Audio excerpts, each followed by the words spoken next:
45वां अध्याय। बंगाल की आनंदमयी मां। निर्मला देवी के दर्शन किए बिना कृपया भारत से मत जाइए। उनमें अत्यंत तीव्र भक्तिभाव है। सब तरफ वे आनंदमयी मां के नाम से विख्यात हैं। मेरी भतीजी अमिया बोस ने आग्रह भरी दृष्टि से मेरी ओर देखते हुए कहा। मैंने कहा, अवश्य, उस महिला संत से मिलने के लिए मैं भी उत्सुक हूं। ईश्वरानुभूति की उनकी उच्च अवस्था के बारे में मैंने पढ़ा है। अनेक वर्ष पूर्व ईस्ट वेस्ट पत्रिका में उन पर एक छोटा सा लेख छपा था। अमिया ने कहा, मैं उनसे मिली हूं। अभी हाल ही में वे मेरे छोटे से नगर जमशेदपुर पधारी थीं।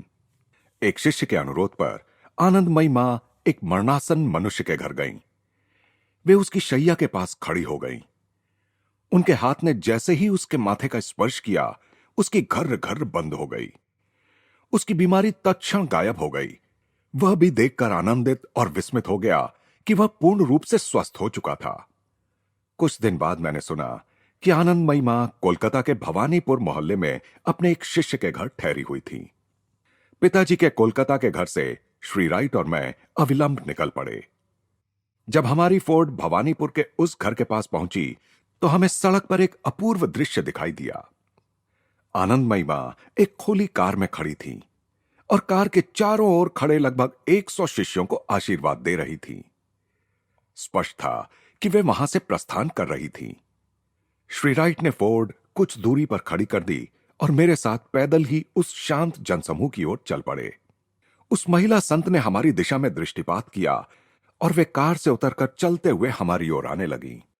बाबा, आप आ गए। इन उत्कट शब्दों के साथ ही उन्होंने मेरे गले में अपनी बांह डालकर सिर मेरे कंधे पर रख दिया। श्री राइट को मैंने कुछ क्षण पहले ही बताया था कि इस संत के साथ मेरी जान पहचान नहीं थी। अतः इस असाधारण स्वागत का वे भरपूर आनंद उठा रहे थे। उन 100 शिष्यों के नेत्र भी इस प्रेम दृश्य को कुछ आश्चर्य के साथ निहार रहे थे। मुझे तुरंत पता चल गया था कि आनंदमयी मां समाधि की एक उच्च अवस्था में थीं। अपने बाह्य नारी रूप का उन्हें कोई भान नहीं रहा था। उन्हें केवल अपने परिवर्तनातीत आत्मस्वरूप का भान था। उस अवस्था में वे ईश्वर के एक अन्य भक्त से आनंद के साथ मिल रही थी। मेरा हाथ पकड़कर वे मुझे अपनी कार में ले गईं। आनंदमयी मां, मेरे कारण आपकी यात्रा में विलंब हो रहा है, मैंने कुछ विरोध दर्शाते हुए कहा। बाबा, मैं कई युगों बाद इस जन्म में आपसे पहली बार मिल रही हूं। इतनी जल्दी तो मत जाइए। हम कार की पिछली सीट पर बैठे रहे। आनंदमयी मां शीघ्र ही निश्चल समाधि में प्रविष्ट हो गईं। उनकी सुंदर आंखें आकाश की ओर देखते देखते अर्धोन्मीलित होकर स्थिर हो गईं और आंतरिक आनंद राज्य में झांकने लगी। शिष्यगण सौम्य स्वर में मां का नाम संकीर्तन करने लगे। भारत में मुझे अनेक ईश्वर प्राप्त पुरुष मिले थे, परंतु इतनी उन्नत महिला संत से मेरी पहले कभी मुलाकात नहीं हुई थी। उनका पवित्र मुखमंडल अनिर्वचनीय आनंद के तेज से दमकता था, जिसके कारण उनका नाम आनंदमयी मां पड़ गया था। उनके अनावृत सिर के लंबे काले केश दिखाई दे रहे थे। माथे पर आध्यात्मिक नेत्र के प्रतीक स्वरूप रक्त चंदन का तिलक था। उनका आध्यात्मिक नेत्र तो उनके अंतर में सदैव खुला ही रहता था। छोटा सा चेहरा, छोटे छोटे हाथ, छोटे छोटे पैर, उनकी आध्यात्मिक विशाल कायता के साथ कितना विरोधाभास। आनंदमयी मां समाधि में ही मग्न रहीं। मैंने पास ही खड़ी उनकी एक शिष्या से कुछ पूछताछ की। शिष्या ने बताया, आनंदमयी मां भारत में दूर दूर तक जाती हैं। भारत के अनेक भागों में उनके सैकड़ों शिष्य हैं। उनके साहसी प्रयत्नों के फलस्वरूप अनेक अच्छे अच्छे सामाजिक सुधार हुए हैं। स्वयं ब्राह्मण होते हुए भी वे जाति भेद को नहीं मानती। उनकी आवश्यकताओं का ध्यान रखने के लिए हम में से कुछ लोग सदैव उनके साथ ही रहते हैं। हमें माताएं बनकर उनकी देखभाल करनी पड़ती है। उन्हें तो अपने शरीर का भान ही नहीं रहता। यदि कोई उन्हें भोजन ना कराए तो वे भोजन ही नहीं करेंगी, ना ही उसके बारे में किसी से कुछ पूछेंगी। उनके सामने भोजन रख भी दिया जाए तब भी वे उसका स्पर्श तक नहीं करती। हम शिष्यगण उन्हें अपने हाथों से खिलाते हैं ताकि वे इस जगत को छोड़कर चली ना जाएं। प्रायः कई दिनों तक वे समाधि में ही लीन रहती हैं। उस समय उनका श्वास बहुत ही हल्का, बिल्कुल नाम मात्र के लिए चलता रहता है, पलकें बिल्कुल नहीं झपकती। उनके एक प्रमुख शिष्य स्वयं उनके पति भोलानाथ जी हैं। अनेक वर्ष पूर्व विवाह के शीघ्र ही बाद भोलानाथ जी ने मौन व्रत धारण कर लिया। उस शिष्य ने चौड़े स्कंध, कोमल से नाक नक्श और सफेद दाढ़ी वाले एक पुरुष की ओर संकेत किया। वे उस जन समूह के बीच शिष्योचित भक्तिभाव के साथ हाथ जोड़े शांत खड़े थे। अनंत में डुबकी लगाकर तरोताजा हुई आनंदमयी मां अब स्थूल जगत पर अपने मन को केंद्रित कर रही थीं। बाबा, आप कहां रहते हैं? उनकी आवाज स्पष्ट और मधुर थी। अभी तो मैं कोलकाता या रांची में रहता हूं, पर जल्दी ही अमेरिका लौट जाऊंगा। अमेरिका? हां, वहां के आध्यात्मिक जिज्ञासु एक भारतीय महिला संत का पूरे अंतःकरण के साथ स्वागत करेंगे। आप आना चाहेंगी? बाबा ले जाएंगे तो आऊंगी। इस उत्तर से आसपास खड़े शिष्यों में हलचल मच गई। उनमें से एक ने तुरंत मुझे दृढ़ता के साथ बताया, हम में से कम 20 या उससे अधिक लोग हमेशा आनंदमयी मां के साथ यात्रा करते हैं। हम उनके बिना जी नहीं सकते। जहां भी वे जाएंगी वहां हम सभी अवश्य जाएंगे। अचानक विशालकाय स्वरूप धारण करने की अव्यावहारिक क्षमता से युक्त जानकर इस योजना को मैंने अनिच्छापूर्वक ही छोड़ दिया। आखिर आनंदमयी मां से विदा लेते समय मैंने उनसे कहा, अच्छा, अपने शिष्यों के साथ कम से कम रांची आइए। स्वयं दिव्य शिशु होने के नाते आपको मेरे विद्यालय के बच्चों से मिलकर आनंद होगा। जब भी बाबा ले जाएंगे मैं खुशी से चलूंगी। इसके कुछ ही दिन बाद आनंदमयी मां के आगमन की खुशी से रांची के विद्यालय में उत्सव का वातावरण छा गया। बच्चे तो उत्सव के किसी भी दिन की ताक में ही रहते थे। कक्षाएं नहीं, घंटों तक गीत संगीत और इन सब के ऊपर भोज। आनंदमयी मां की जय, आनंदमयी मां की जय। आनंदमयी मां जब अपने शिष्यों के साथ विद्यालय के प्रवेश द्वार से अंदर आईं, तो 20 नन्हे मुन्ने बच्चों के कंठ से उत्साह के साथ होती जय जयकार ने उनका स्वागत किया। गेंदे के पुष्प दलों की वृष्टि, करतालों की टनटन, शंखों की गगन भेदी ध्वनि, मृदंग पर ठेका। आनंदमयी मां सदैव की भांति अपने अंतर में स्वर्ग धारण किए विद्यालय परिसर में मुस्कुराते हुए घूम रही थीं। जब मैं उन्हें अपने साथ मुख्य भवन में ले जाने लगा तो उन्होंने कहा, यहां सब बड़ा सुंदर है। बच्चों की सी मुस्कान के साथ वे मेरे पास बैठ गईं। किसी को भी वे अपने घनिष्ठ मित्रों से भी अधिक घनिष्ठ प्रतीत होती थीं। तथापि दूरत्व का एक प्रभामंडल सा भी उन्हें सदैव घेरे रहता था। सर्वव्यापकता का विरोधाभासी पार्थक्य। कृपया अपने जीवन के बारे में मुझे कुछ बताइए। बाबा सब जानते हैं, दोहराने से क्या होगा। स्पष्ट था कि एक अल्पकालिक जन्म के तथ्यात्मक इतिहास का उनकी दृष्टि में कोई महत्व नहीं था। मैं हंस पड़ा और वही अनुरोध उनसे दोबारा किया।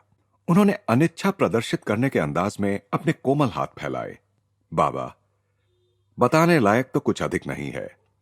मेरी चेतना इस नश्वर देह के साथ कभी एक रूप नहीं हुई। इस पृथ्वी पर आने से पहले मैं वही थी। जब मैं छोटी बच्ची थी तब भी मैं वही थी। मैं बड़ी होकर नारी बनी तब भी मैं वही थी। जिस परिवार में मेरा जन्म हुआ था, उन्होंने जब इस देह का विवाह रचाने की तैयारी की तब भी मैं वही थी। और बाबा, आपके सामने अभी मैं वही हूं। यहां से आगे सदा के लिए मेरे चारों ओर सृष्टि का नृत्य चाहे कितना ही बदलता रहे, मैं वही रहूंगी। आनंदमयी मां गहरी ध्यानावस्था में डूब गईं। उनका शरीर किसी मूर्ति के समान निश्चल हो गया था। वे अपने निरंतर बुलाते ही रहने वाले राज्य में चली गई थीं। उनकी काली आंखें निर्जीव और पथराई सी लग रही थीं। जब संत जन अपनी चेतना को जड़ देह से हटा लेते हैं, तब प्रायः उनके चेहरों पर ऐसे ही भाव होते हैं। इस अवस्था में उनका जड़ शरीर आत्मा विहीन मिट्टी के निर्जीव गोले से अधिक कुछ नहीं होता। हम दोनों घंटा भर समाधि अवस्था में ही बैठे रहे। खिलखिलाती छोटी सी हंसी के साथ वे इस जगत में लौट आईं। मैंने कहा, आनंदमयी मां, मेरे साथ बगीचे में आने की कृपा कीजिए। श्री राइट कुछ फोटो खींचेंगे। अवश्य बाबा, आपकी इच्छा ही मेरी इच्छा है। अनेक फोटो के लिए वे प्रस्तुत हुईं और इस पूरे समय उनके तेजस्वी नेत्रों में दिव्य आभा बनी रही। भोज का समय। आनंदमयी मां अपने कंबल के आसन पर बैठ गईं। उन्हें भोजन कराने के लिए उनकी एक शिष्या उनके पास बैठ गई। जब शिष्या उनके होठों के पास कौड़ ले आती, तब वे आज्ञाकारी छोटे से बच्चे की भांति उसे निगल लेती। यह बात स्पष्ट थी कि उनके लिए सब्जियों में और मीठे पकवानों में कोई अंतर नहीं था। जब दिन डूबने लगा तो आनंदमयी मां जाने को प्रस्तुत हुई। गुलाब की पंखुड़ियों की वर्षा उन पर की गई। बच्चों को आशीर्वाद देते हुए उनके हाथ उठे हुए थे। बच्चों के चेहरे प्रेम और स्नेह से चमक रहे थे, जो आनंदमयी मां ने अनायास ही उनके मन में जगा दिया था। तू अपने परमेश्वर से अपने पूरे हृदय के साथ, अपनी पूरी आत्मा के साथ, अपने पूरे मन के साथ और अपनी पूरी शक्ति के साथ प्रेम करेगा, यह प्रथम आदेश है, ईसा मसीह ने कहा था। प्रत्येक अन्य निकृष्ट आसक्ति को त्याग कर आनंदमयी मां अपनी पूर्ण निष्ठा ईश्वर को अर्पण करती हैं। पंडितों की भांति बाल की खाल निकालने वाले तर्कों के द्वारा नहीं, किंतु विश्वास के निश्चित न्याय द्वारा इस शिशुवत पवित्र संत ने मानव जीवन की एकमेव समस्या, ईश्वर के साथ ऐक्य स्थापित करना, को हल कर लिया है। अब अनेकों समस्याओं के कुहासे में धुंधली हुई नितांत सरलता या सादगी को मनुष्य भूल गया है। ईश्वर को अनन्य एकनिष्ठ प्रेम अर्पण करने से इनकार कर राष्ट्र मानव प्रेम के बाह्य मंदिरों के प्रति अत्यंत औपचारिक आदर के प्रदर्शन के द्वारा अपनी नास्तिकता पर पर्दा डालने का प्रयास करते हैं।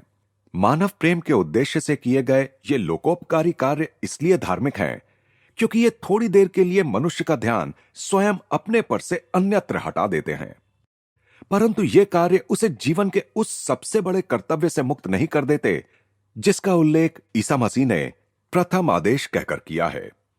मनुष्य के सबसे बड़े दाता द्वारा मुक्त हस्त से दी गई हवा में पहला श्वास लेते ही उस दाता से प्रेम करने का मनुष्य का कर्तव्य बन जाता है, और ऐसा कर्तव्य जिसमें स्वयं उसका ही उद्धार होता है। रांची के विद्यालय को भेंट देकर जाने के बाद एक अन्य अवसर पर आनंदमयी मां से पुनः मेरी मुलाकात हुई। कुछ महीनों बाद एक दिन श्रीरामपुर स्टेशन के प्लेटफॉर्म पर कुछ भक्तों के साथ वे गाड़ी की प्रतीक्षा कर रही थीं। बाबा, मैं हिमालय जा रही हूं, उन्होंने मुझे बताया। कुछ दयालु लोगों ने देहरादून में हमारे लिए आश्रम बना दिया है। जब वे गाड़ी में सवार हो रही थीं, तब यह देखकर मुझे अचंभा भी हुआ और कौतुक भी कि चाहे वे लोगों की भीड़ में हों या रेलगाड़ी में, चाहे किसी भोज में बैठी हो या चुपचाप अकेली बैठी हो, उनकी आंखें कभी भी ईश्वर से विमुख नहीं होती थीं। अपने अंतर में मुझे अभी भी उनकी आवाज सुनाई देती है, जो असीम मधुरता की प्रत्यक्ष प्रतिध्वनि प्रतीत होती है। देखो, अभी और सदा सर्वदा सनातन सत्य के साथ एक, मैं सदैव वही हूं।